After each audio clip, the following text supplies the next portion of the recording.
Alright, throughout the course of this video, I'm going to update you on all the major fires going on around California, and then we're also going to dive into the weather conditions to see what kind of wildfire danger we can be expecting over the next few days. So there's a lot to talk about, so let's just dive right in. We'll start off by looking at the satellite imagery here, where you can see some smoke coming off the Creek Fire here in central California, and then also some smoke coming off of the fires going on in Southern California.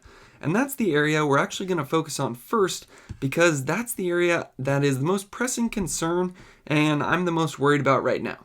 So I will point out at the beginning of this video that we do have a red flag over almost all of Northern California right now, but the key concern are the fires going on in Southern California, so that is what we'll be talking about first, especially diving into the Silverado and the Blue Ridge fires down by Irvine and Santa Ana and Anaheim.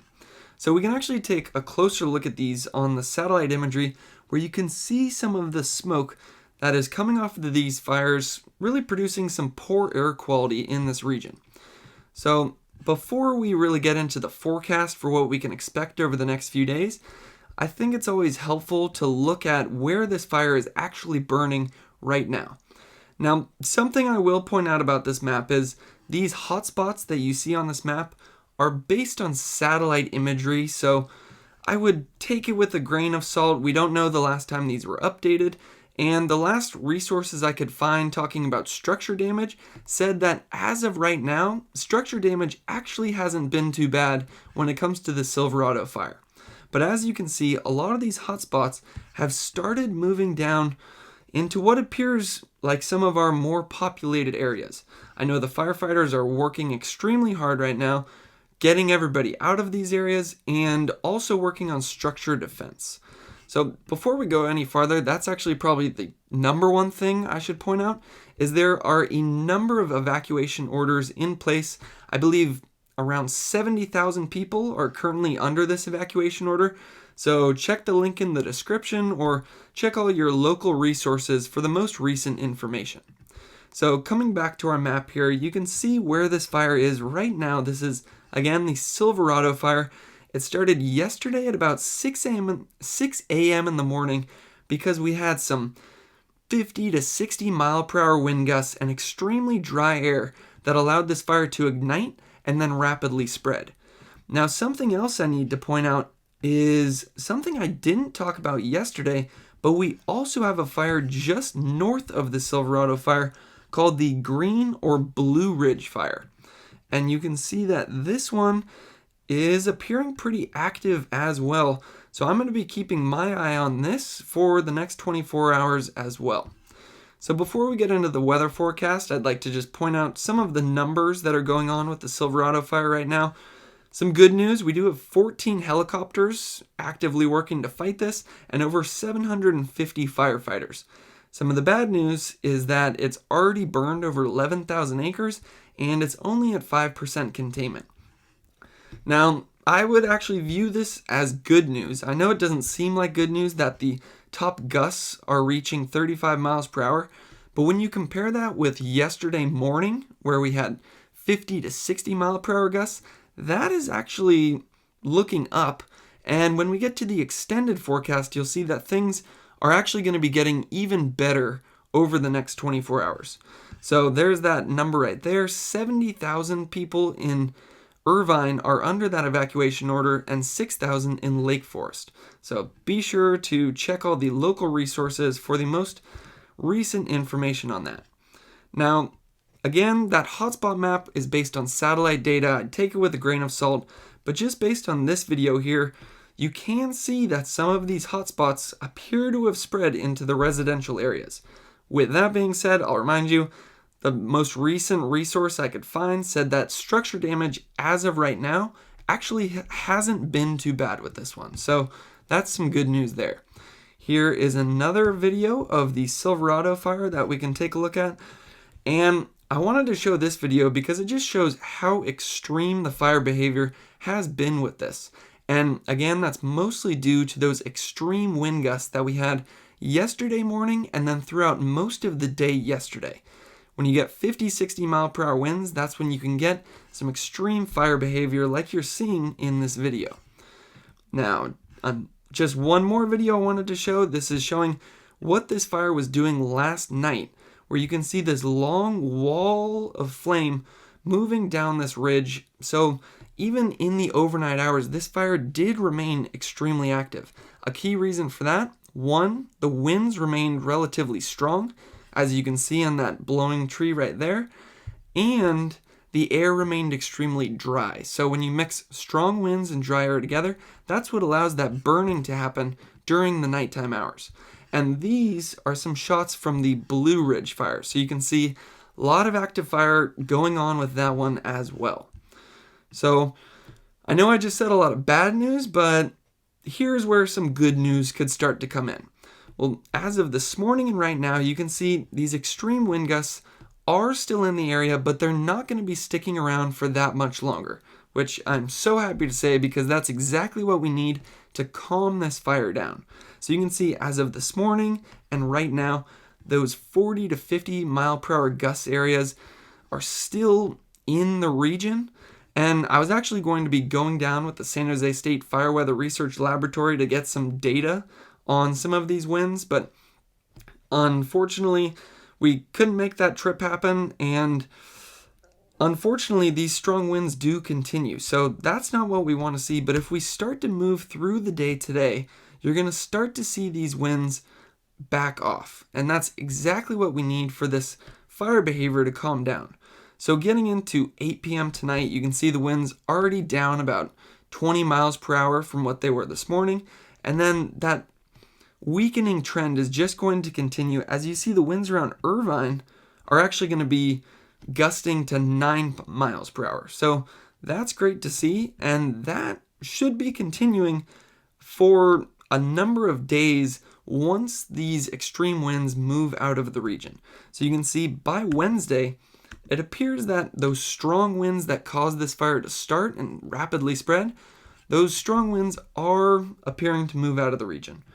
So the other thing I always look at is humidity. When the air is dry, that makes the vegetation dry and allows your fire to rapidly spread, like we've seen with the Silverado and Blue Ridge fires. And you can see as of this morning, humidity was in the single digits. Now that partly explains why we were seeing some active fire behavior in the nighttime hours. Typically at night, humidity will rise to 60 or 70%, and then that calms down the fire and firefighters can get a handle on the blaze. Well, that dry air remained over the region all night long, which allowed that fire to continue and spread as we saw on the hotspot map. So there is still some extremely dry air over this fire area throughout the day today. But then, just like our winds, there's some good news in the extended forecast. As we push into Tuesday night, you can see the areas around Anaheim and Irvine actually get a little ocean influence, and that moisture will help to calm this fire down. So while the conditions do remain tricky throughout the afternoon hours today, things should be looking up as we get into tonight. And then if we move into Wednesday, you can see that there was still some dry air in the area, but certainly not in the single digits like we've seen the last 2 days. So I would say that's some good news. And then moving into Wednesday night, this is what I'm really excited to see. We're going to get even more of that ocean influence, really bringing in some good moisture to where this fire is burning.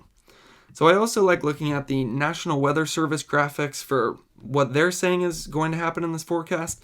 Key thing I'll point out on this webpage right here is that the red flag warning is still in effect over the Irvine area. Now, the good news on that is that it's going to be ending at around 5 p.m. today. So that's exactly what we want to see. And then again, those wildfire conditions should be getting better for the next few days. So when it comes to the wildfire conditions, there's always 3 variables I look at: temperature, winds, and humidity. You can see temperatures actually aren't that bad right now. We're in the 70s, which compared to the triple digits we've been seeing the last few weeks, I'll take the 70s. That looks pretty good. What you don't want to see, though, are these extreme wind gusts and this extremely dry air that has been over this region for the last 2 days. But again, some great news there. You can see around 4 p.m. today, those winds are going to just die off, and then they appear to be remaining low for as long as this extended forecast goes out to. So that is really going to help to calm this fire behavior and really lead to a less rapid rate of spread. The other great thing to see is that the relative humidity is going to start rising in the afternoon to evening hours today. So when you mix this moisture with these temperatures in the 60s and 50s with extremely weak winds, that's really going to help our firefighters get a handle on this blaze. So something else I noticed when we were looking at those videos is all the smoke that appears to be coming off of both the Silverado and Blue Ridge fires. Now what that's doing is creating some poor air quality in the region. As you can see, there's unhealthy air over this entire area. Now, if we look at the forecast, it says that a lot of that unhealthy air is going to get blown out into the ocean, but I would honestly take this with a grain of salt. I've noticed in the past that this air quality map tends to underestimate the amount of smoke being produced by our fires. And then looking at the forecast for tomorrow, it says we're going to be back into that moderate range, but once again, I'd be a little hesitant to say we're going to be out of the unhealthy air quality as early as tomorrow. Now, I also always like looking at this graphic. It shows the smoke forecast for all of California. You can see all that smoke coming off of the Silverado and Blue Ridge fires down here in Southern California. So that's part of the reason I'm hesitant to say air quality will already be back in that moderate range by tomorrow. Now, the other thing that you notice on this graphic is how much smoke is coming off of the Creek Fire here. So I think now would be a good time to actually move farther north in California and take a look at the Creek Fire. So you can see all that smoke that's coming off of this fire, although I would say it looks a little bit better than it was showing yesterday when we had some really extreme winds in this area. I will point out though that the red flag does still remain in this area, so the extreme winds aren't completely gone yet. Just like in Southern California though, they're at least no longer in the 70 to 80 mile per hour range that we had yesterday and the day before that really created quite the scare when it came to wildfire conditions. So a lot of that smoke was coming from the Creek Fire, but we do also have some of that smoke coming from the Sequoia Complex or the Castle Fire here. As you can see, some hotspots do remain for the Castle Fire, although I'd say it's looking a lot better than it has looked in the past. That looks like relatively weak fire behavior, so that's great to see when it comes to the Castle Fire. Where we unfortunately do still have some active fire behavior though is up here with the Creek Fire, where you can see a large amount of hotspots remaining on this northeastern edge. And something I was really worried about yesterday was some of these spots on the western and southern edge of this fire that previously were out. As of a week ago or 2 weeks ago, we had no hotspots in this area. And then yesterday, these areas seemed to flare back up again. So I was worried that with these extreme winds, dry conditions, some of these flared up regions would actually start spreading outside of the fire perimeter again. But as of right now, these flared up regions aren't looking like they've increased all that much from yesterday, and actually some of them look like they've actually reduced in behavior since yesterday. So the main region I'm still worried about with this fire is in fact this northeastern area. But there is some good news with this one. On this very northern portion, you can see we're pushing from the more green color into this gray color. What that signifies is we're going to be going from forest into rockier terrain where there's going to be less fuel for this fire to feed on. That's also true in this area right here where the Lions Fire previously burnt out a lot of this fuel in 2018, so that's why we don't have that much active behavior in this area right here. And then you can see where we have the most active fire behavior is actually going to be moving into that rocky terrain right here as well. So I'm expecting once we're done, or once the fire has likely pushed through this last remaining area of vegetation, we're finally going to be getting into that really rocky terrain, and then we might see this fire finally start to calm down after over a month of constant burning. I will certainly be crossing my fingers hoping it happens. So we just talked about the Castle Fire a couple minutes ago, so I thought I'd update you on the numbers for that one. We're up to about 170,000 acres, but good news, containment's at 75%, and the fire behavior doesn't look all that active right now. Now, when it comes to the creek fire, I always like showing this graphic because it's a good way to visualize what has burned recently. You probably can't read these letters and numbers right here, but it basically says that the blue color represents what burned a while ago, over a month ago. This red color represents what's burned recently. So looking at the southern edge of this fire, you can see majority of that burned over a month ago, and I will be interested to see if once this map updates, if we'll start to get some red spots here from those hot spots that did appear to flare up.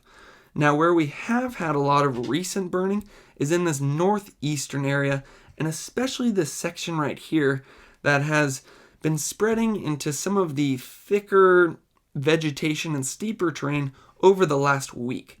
Again, though, we're going to start burning into the Lions Fire and some rockier terrain, so hopefully this fire behavior reduces in the next week or two. I would say next day or two, but this fire has been going on for over a month, so I unfortunately don't see it coming to an end anytime too soon.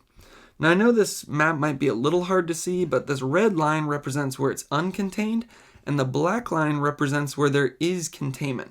So you can see that the entire southern and western edge of this fire do appear to be contained right now, and the uncontained areas with the creek fire remain on that northern and northeastern section.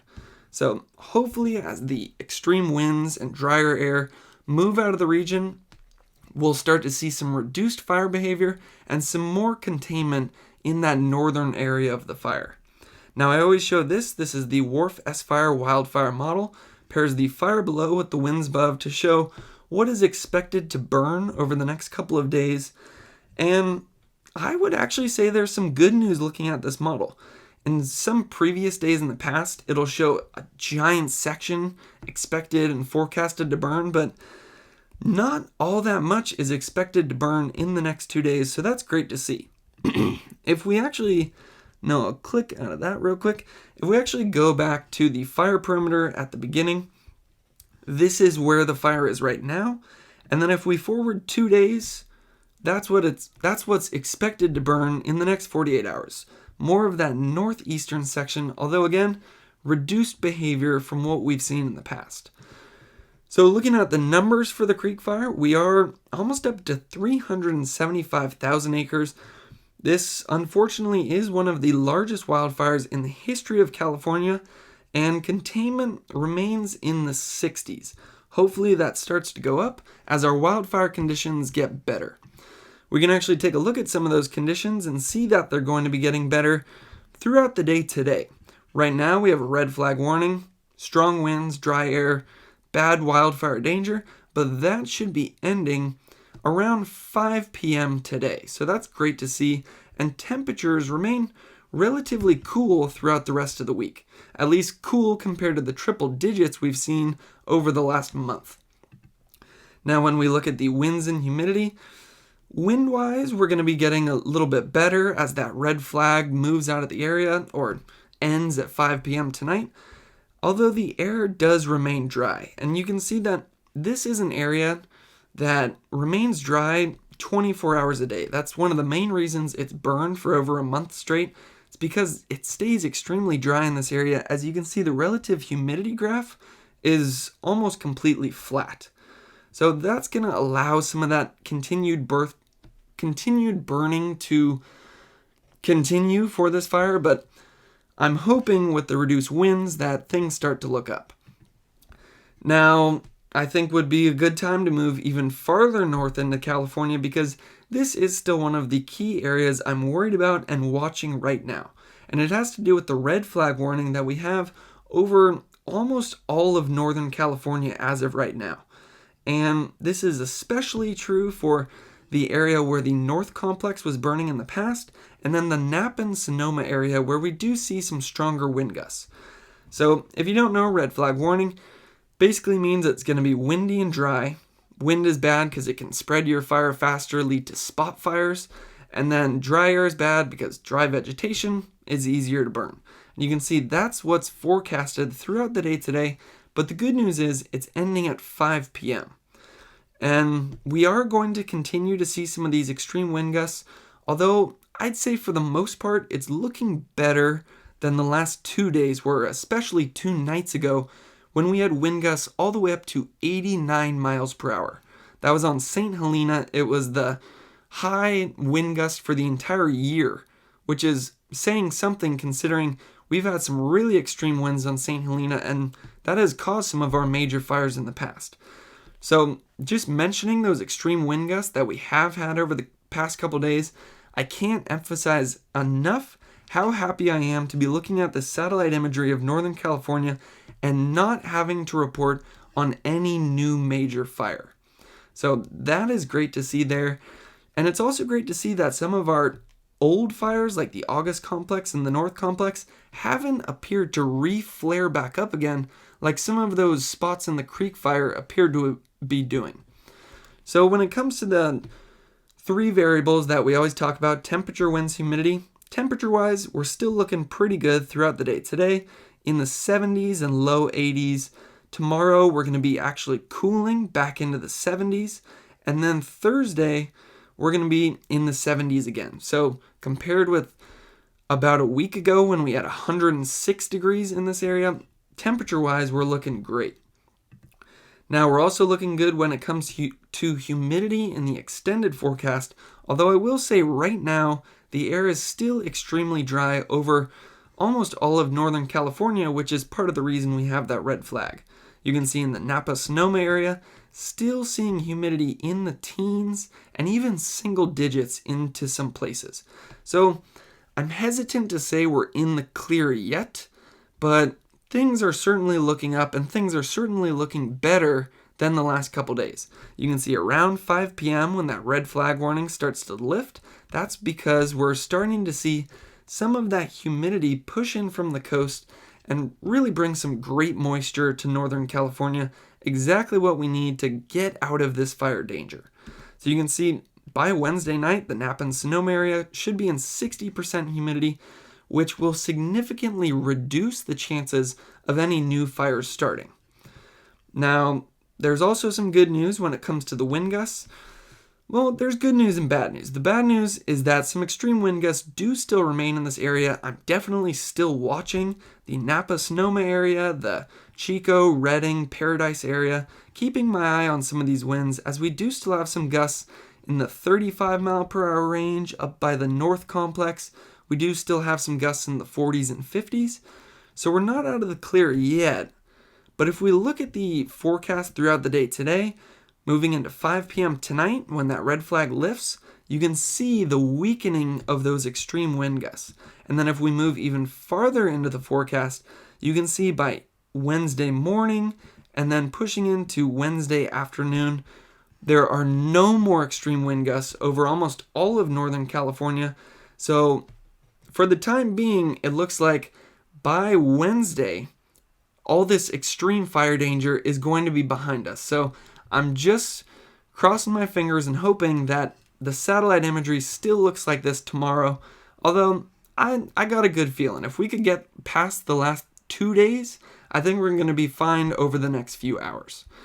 So some of the fires in this area, I can actually go back to this map to show you. I was certainly worried about some of these fires flaring up, and a couple of them do seem to have more hotspots than we were seeing last week, but great to see that when it comes to the August complex, the largest wildfire in the history of California, this one has not flared back up with those extreme winds. So when it comes to the August complex, it's staying around 1,030,000 acres and containment is up to 93%. Another one, sorry, I have about 40 tabs open, sometimes I get a little lost. Another one that I'm glad to see hasn't flared up is the Zogg fire here. And if we look at the numbers for that, it's saying it is finalized 100% containment, remaining at 56,000 acres. Now, one of the fires that did appear to flare back up a little bit was this North complex here, where if we zoom in, you can see a few tiny hotspots, but for the most part, I'm not too worried about this. One, there's a lot less vegetation in this area because this is where the fire has burned in the past. and we do almost have 100% containment around this entire fire. So that's pretty good to see there. You can see that containment number, 96%. So when it comes to the North Complex, as of right now, I'm not expecting this one to go over 319,000 acres.